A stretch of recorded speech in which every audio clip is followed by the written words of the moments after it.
Okay, we're going to cut our binding strips at 2 inches.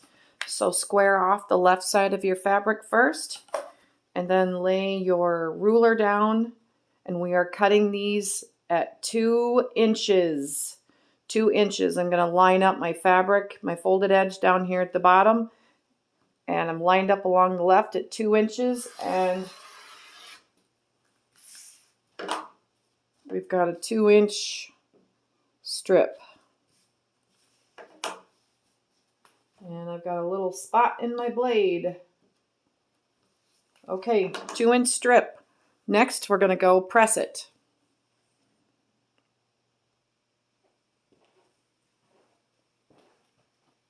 Okay, next we're going to press our binding strips to get them ready. So we're going to unfold. We're going to open up your 2-inch binding strip.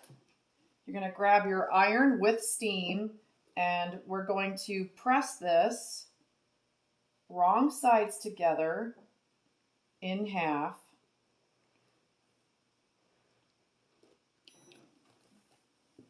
And we're going to, don't pull or stretch your fabric. Just fold it over in half and press it.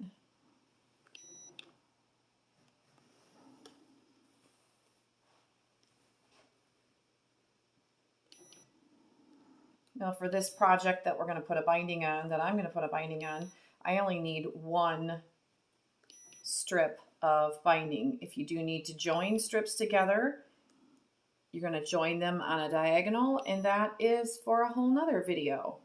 So for right now, we've got our binding strip pressed in half, and we're ready to go. We're ready to go sew it on our project.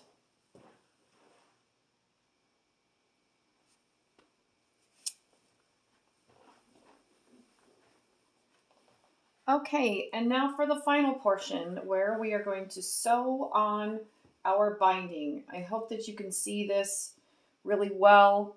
It's very difficult to film yourself sewing on your sewing machine.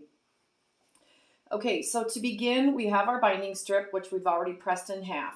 I have a relatively small project here today because I'm gonna be able to show you stitching and navigating around all of the corners, including joining the binding. So first of all, I'm just going to start along one of the long edges, and I'm going to lay my binding strip not all the way down on there, but I'm going to lay it so that the end is going to extend just a little past halfway. And I'm going to line up the raw edge of my binding strips with the raw edge of my project. One common question I get is, why don't I trim this off? Why don't I trim off the batting and the backing? Well, my question would be, why would I? I like that little bit of extra all the way around. The edge of my project is what I'm aligning my binding to. So in my opinion, I don't see the point of stopping and trimming off the edging at this point. You can if you want to.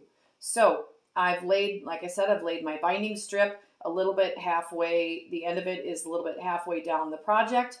And I'm going to start way back here. I want to leave myself as much of an area to join my ends as possible without getting too much, kind of a fine balance. Okay, so my sewing machine settings are, I'm on straight stitch. I'm going to set my sewing machine so that it's always going to stop in the needle down position. I'm using a walking foot on my machine because the walking foot is pulling both the bottom of your project and the top. It's walking through the project as you're sewing along. If I'm using my standard 1/4 inch foot, I will tend to get like a little wave on the top, my binding. So I do it this way. Okay, you are using a 1/4 inch seam allowance, and you do not, I repeat, you do not need any more than that. So what is going to be important here is I need to know on my foot where a 1/4 inch from the needle is, and here's why. So I'm going to begin stitching. I need to stop sewing approximately a 1/4 inch before I get to the end of my project. I know that it's a line on my foot here. You pivot your project. I could take one more stitch on that. We'll go one more stitch forward. Okay, pivot your project. Then I'm going to back completely off. All right, I'm backing completely off. Now I'm going to flip my binding back at a 90-degree angle, keeping the raw edge of my binding aligned with the raw edge of my project. I'm going to flip it back, and then I'm going to fold it over on top of itself so that the folded edge, now that folded edge matches up with the raw edge of my project.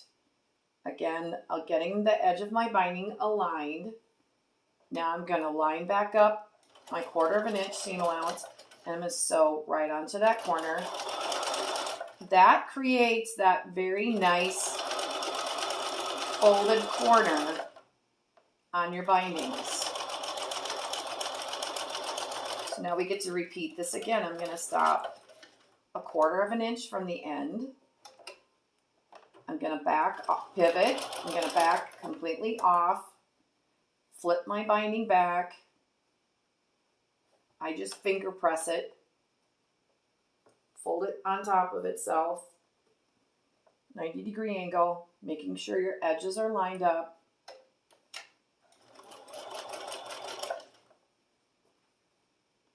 I'm going to take off and go again.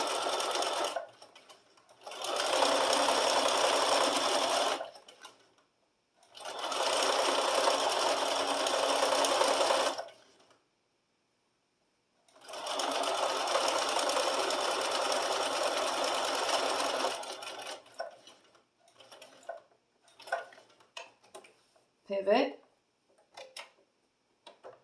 back off, flip your binding back, fold it back over on top of itself, creating that corner.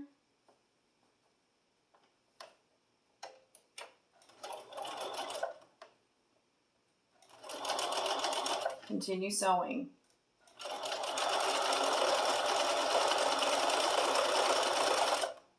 Okay, we're coming into the 4th corner here. Pivot, back off, flip your binding back, finger press it, then fold it back on top of itself, realign, and we're going to go. Continue sewing.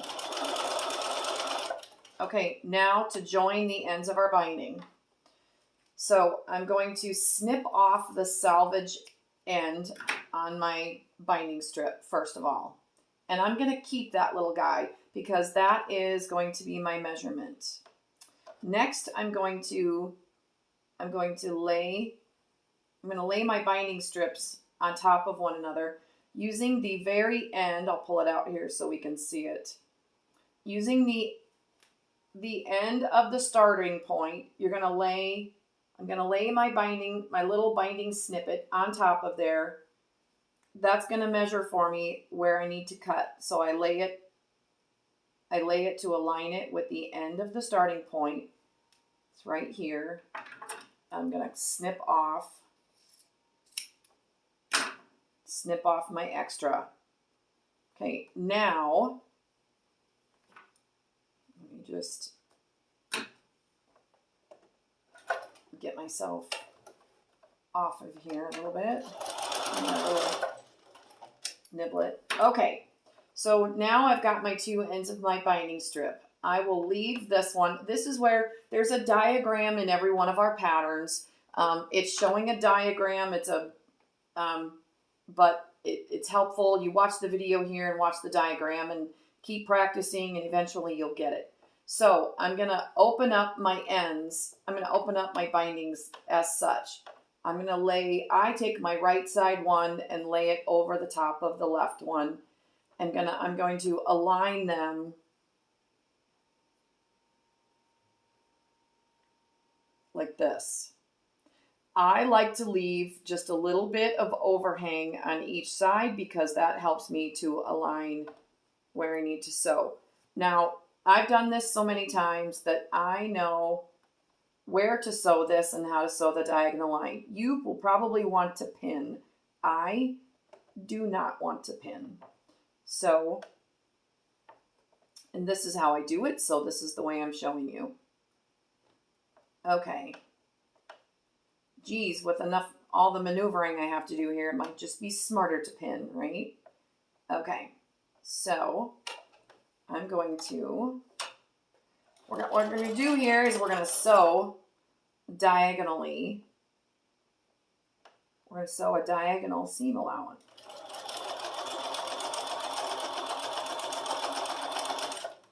So we're going to sew those guys together. Sew those two ends together like that. Okay, now when you open it up, you're going to have that nice diagonal seam allowance. But now we need to trim off the excess. So trim that off 1/4 inch. And then we don't want the bulk in there, so we're going to open that up, open up that seam allowance. I just finger press it at that point, and now it's ready. So now we're going to slip it back under our machine here. And so that measurement that you got, that's a pretty accurate. We use the end of our binding as measurement. Okay, sneaking up there.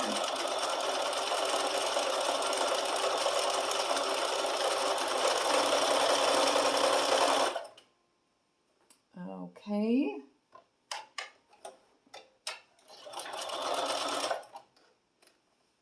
All right, so let's open this up and see what we got. So that's what we have. We've got down here is where we joined our binding, where we started and where we joined. And as you can see, it just looks seamless, doesn't it? So that's your little trick for sewing that on, navigating your corners, but also knowing where to trim off and join your binding ends. I hope you found this extremely helpful.